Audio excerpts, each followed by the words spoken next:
Dans ce 18e chapitre, nous allons apprendre à créer des animations personnalisées, notamment grâce à la méthode jQuery Animate. Alors on va pouvoir créer des effets ou des animations personnalisées grâce à cette méthode jQuery Animate. Pour cela, on va devoir fournir une ou plusieurs propriétés CSS dont on souhaite modifier le comportement sur la durée en argument de cette méthode Animate. Attention cependant, la méthode Animate va fonctionner avec toutes les propriétés CSS de type numérique, c'est-à-dire celles dont les valeurs peuvent être numériques, comme les propriétés CSS width et height par exemple, mais nombre de propriétés CSS non numériques ne vont pas pouvoir être animées avec le jQuery de base, c'est-à-dire sans plugin. Par exemple, les propriétés CSS relatives à la couleur ne vont pas pouvoir être utilisées avec la méthode Animate, à moins d'utiliser le plugin jQuery Color. On va également pouvoir passer une durée et une fonction de rappel en argument de Animate, comme on a l'habitude de le faire avec les méthodes relatives aux effets en jQuery. Donc on va immédiatement voir une première utilisation simple de cette méthode Animate afin de se familiariser avec son comportement. Donc pour commencer, nous allons simplement essayer de modifier progressivement la position et la taille d'un élément H1. Donc pour cela, je retourne sur mon éditeur de texte ici. Alors je vais donner un style CSS à mon titre H1 afin de bien voir le comportement de Animate par la suite. Donc tout d'abord une couleur de fond orange, ensuite une bordure de 2 pixels solide et noir par exemple, et finalement donc une position que je place sur relative, ce qui va m'être utile donc par la suite bien évidemment. Ici, je me rends compte que j'ai oublié de préciser mon sélecteur, donc ça ne peut pas forcément fonctionner de cette manière-là. Hop, on précise bien le sélecteur ici. Ensuite, donc en HTML, on va créer 3 boutons, donc des boutons qui vont commander des effets différents. Donc un premier bouton, on donne l'ID B1 qui va nous permettre de rapetisser donc tout le bloc du titre. Un deuxième bouton avec l'ID B2 qui va cette fois-ci nous permettre de rapetisser simplement le texte du titre, et un troisième bouton auquel on donne l'ID B3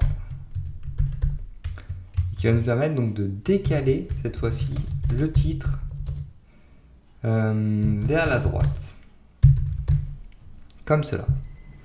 Et donc ensuite, c'est en jQuery que ça va se passer, bien évidemment. Donc on va tout d'abord vouloir modifier donc la largeur du bloc. On va par exemple diminuer la largeur du bloc de 10% en une seconde. Donc pour cela, on commence déjà par accrocher un gestionnaire d'événements de type click à notre bouton B1. Donc click function ici. Et on utilise notre méthode Animate bien évidemment sur notre titre H1. Donc H1.animate, et on va lui passer en argument donc tout d'abord une propriété CSS qu'on va devoir mettre ici comme cela entre accolades. Donc par exemple la propriété CSS width pour changer la largeur bien évidemment du bloc. Donc moi je vais vouloir que la largeur du bloc fasse 10% de moins par rapport à sa largeur de base, donc je vais utiliser l'opérateur moins égal 10% comme ceci, et ensuite à l'extérieur de l'accolade une virgule, et je précise donc la durée de l'effet, on va dire sur une seconde, donc 1000 millisecondes bien évidemment. Ensuite donc pour mon bouton B2 qui commande donc la diminution de la taille du texte du titre, je vais utiliser cette fois-ci la propriété CSS font size bien évidemment. Donc click function comme ceci. Donc H1 toujours pareil, .animate, et cette fois-ci donc on utilise la propriété CSS font size comme cela. 2 points, on va par exemple changer la taille du texte, la mettre à 20 pixels. Donc pas d'inquiétude, je vous explique après les différentes notations qu'on doit respecter pour utiliser cette méthode Animate. Pas de souci là-dessus, pour l'instant je vais relativement vite afin que vous ayez un premier exemple concret sous les yeux. Et donc le rôle de B3 va être donc de décaler le titre vers la droite. Et c'est pour cela d'ailleurs que j'ai précisé une position relative ici pour pouvoir utiliser après donc mes propriétés right, left, etc., etc. Donc click function, on cible H1, on lui applique la méthode animate et on utilise la propriété CSS left ici. Et donc left, on va mettre 100 pixels comme cela sur une durée de 1 seconde une nouvelle fois par exemple. Hop, hop, hop. Et normalement tout est bon. Donc on va immédiatement mettre à jour la page et on va exécuter donc notre méthode animate donc 3 fois. Donc tout d'abord avec B1, vous voyez bien que mon bloc est rapetissé de 10% de sa taille de base. Ensuite B2 va rapetisser le texte et donc la taille du bloc bien évidemment, parce que la taille du bloc dépend de la taille du texte. Et finalement B3 donc va déplacer le titre, le bloc du titre vers la droite. Donc ce premier exemple qui est relativement simple nous fournit déjà beaucoup d'éléments. Donc tout d'abord, regardez la syntaxe utilisée avec la méthode animate. Il va falloir encadrer les propriétés CSS et leurs valeurs par des accolades, donc comme on l'a fait ici, comme on l'a fait également ici et ici bien évidemment. Ensuite, donc, vous pouvez remarquer qu'on peut utiliser différents types de valeurs et d'opérateurs avec animate, puisque en effet, donc, notre premier bouton se charge de diminuer la taille de notre élément H1 relativement à sa taille de départ. C'est pour ça que nous avons utilisé l'opérateur moins égal et une taille en pourcentage. En revanche, donc, le deuxième bouton fixe une nouvelle taille de texte de manière absolue, puisqu'ici on a 20 pixels, donc c'est une taille absolue bien évidemment. Et donc notez ici au passage qu'on utilisera les notations camel case avec la méthode animate pour les noms de propriétés CSS, donc ici. Pour rappel, donc la notation camel case supprime les tirets et les remplace par une majuscule. Et donc par exemple font-size, donc le nom original de la propriété CSS qui change la taille d'un texte, devient font size en un mot avec un S majuscule et donc sans tiret. Donc pensez bien ici à préciser une autre valeur que statique pour la propriété CSS position afin de voir les effets des propriétés left, top, right et bottom, car sinon bien évidemment ça ne fonctionnera pas. Je vous l'ai dit précédemment, c'est pour ça que j'ai mis une position relative pour pouvoir ensuite utiliser ma propriété left ici. Donc voilà tout pour ce premier exemple avec la méthode animate durant lequel nous avons déjà beaucoup appris. Et on va maintenant apprendre à gérer plusieurs animations d'un coup avec animate en jQuery. Donc on va en effet pouvoir animer plusieurs propriétés CSS d'un coup en utilisant une seule fois la méthode animate. Et dans ce cas-là, la syntaxe utilisée va être un petit peu différente. Donc on va le faire immédiatement. Donc ici, moi je vais supprimer mes boutons B2 et B3. Et je ne vais utiliser plus que mon bouton B1. Donc dans lequel je vais passer le titre, animer le titre par exemple. Donc je vais supprimer tout cela également, ne conserver que ce qui est relatif à B1 et je vais également donc supprimer donc tout ceci afin d'être sûr qu'on y voit clair ensemble. Donc ici, pour gérer plusieurs effets d'un coup, on va utiliser une syntaxe un petit peu différente, donc toujours une paire d'accolades ici pour commencer. Et dans cette paire d'accolades, donc on va préciser nos différentes propriétés et leurs valeurs, donc les propriétés qu'on veut animer et leurs nouvelles valeurs.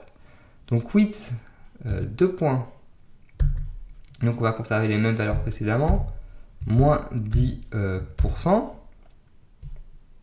Une virgule, font size, 2 points, 20 pixels.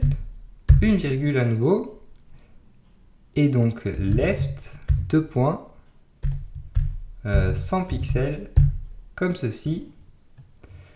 Et donc on sort des accolades maintenant, une virgule, et on précise la durée de l'effet total. Donc on va mettre par exemple 1 seconde ici.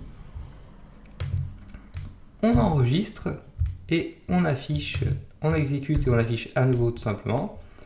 Et lorsque je clique sur mon bouton B1 pour animer le titre, vous voyez que mes 3 effets se produisent d'un coup. C'est-à-dire donc la taille du bloc diminue, la taille du texte diminue et le bloc se décale donc vers la droite. Alors je vous laisse donc intégrer cette syntaxe par vous-même car je n'ai pas beaucoup de commentaires à faire là-dessus. Syntaxe qui ressemble un petit peu déjà à celle utilisée lorsqu'on crée plusieurs gestionnaires d'événements d'un coup avec la méthode on.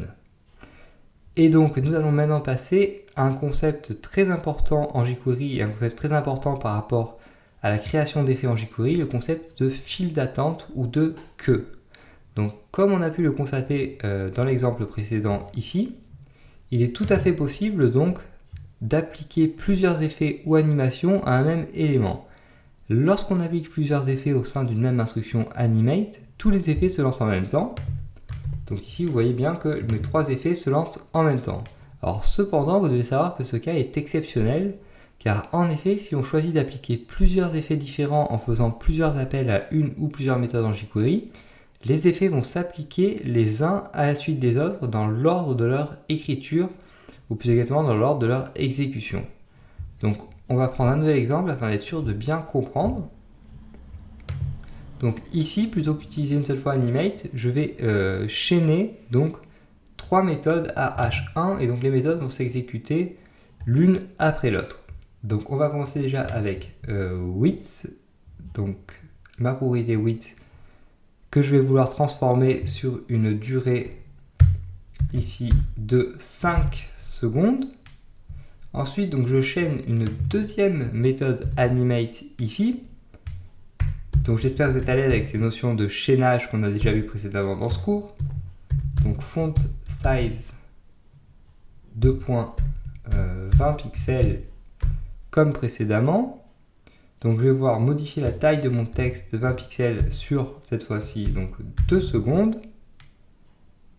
Et donc finalement, on va chaîner une troisième méthode, la méthode fade to par exemple.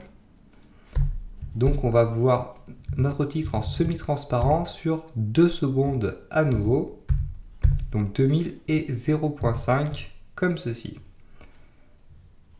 Donc ici on a tout simplement chaîné 3 méthodes à notre titre H1, donc une première méthode animate, une deuxième méthode animate et une troisième méthode fade to. On enregistre et on exécute immédiatement.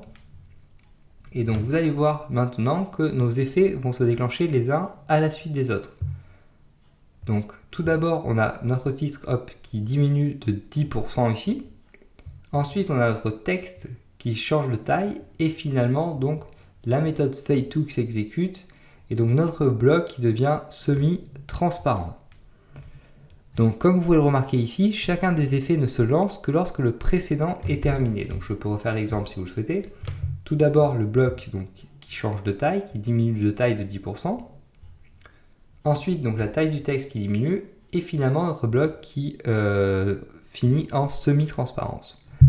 Donc cela est dû au fait que le jQuery par défaut va créer une file d'attente ou une queue lorsque plusieurs effets sont appliqués au même élément via plusieurs appels à une ou plusieurs méthodes. Donc ici, bien évidemment, on utilise donc 2 appels à la méthode animate et on utilise également la méthode fade2.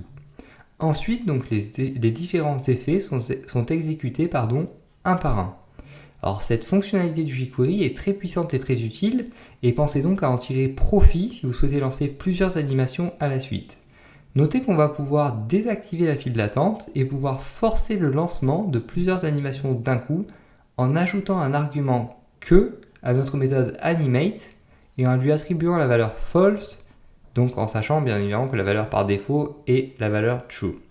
Alors dans ce cas-là, il faudra utiliser la syntaxe donc suivante, alors une syntaxe une nouvelle fois un petit peu différente de ce qu'on a vu jusqu'à présent.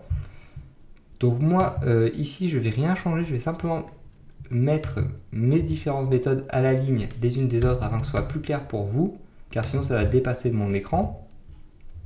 Donc ici le code ne change pas, bien évidemment, c'est exactement pareil de tout écrire sur une ligne ou sur 3 lignes. Et donc après mes propriétés CSS ici, et avant ma durée, je vais préciser un deuxième argument à nouveau entre accolades, que, comme ceci, 2 points, false, une virgule, et la durée que je précise avec duration, Et donc je remets 5000 dans mon cas et j'oublie pas de fermer l'accolade ici.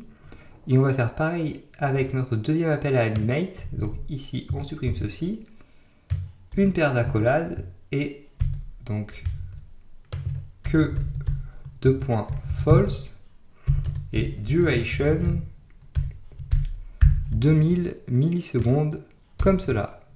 On enregistre et on exécute à nouveau et vous allez voir que maintenant, donc, mes trois effets se lancent en même temps. Donc c'est-à-dire que vous voyez bien qu'ici, la taille de mon texte diminue en même temps que la taille de mon bloc et en même temps que celui-ci se désopacifie. Et donc voilà tout pour cette première introduction à la méthode Animate et à la création d'animations personnalisées en jQuery. Et donc dans le chapitre suivant, le dernier chapitre de ce cours, nous verrons comment gérer de manière avancée les animations en jQuery. Donc nous irons plus avant dans ce concept d'animation en jQuery afin que vous puissiez véritablement bien les maîtriser et bien les réutiliser par la suite.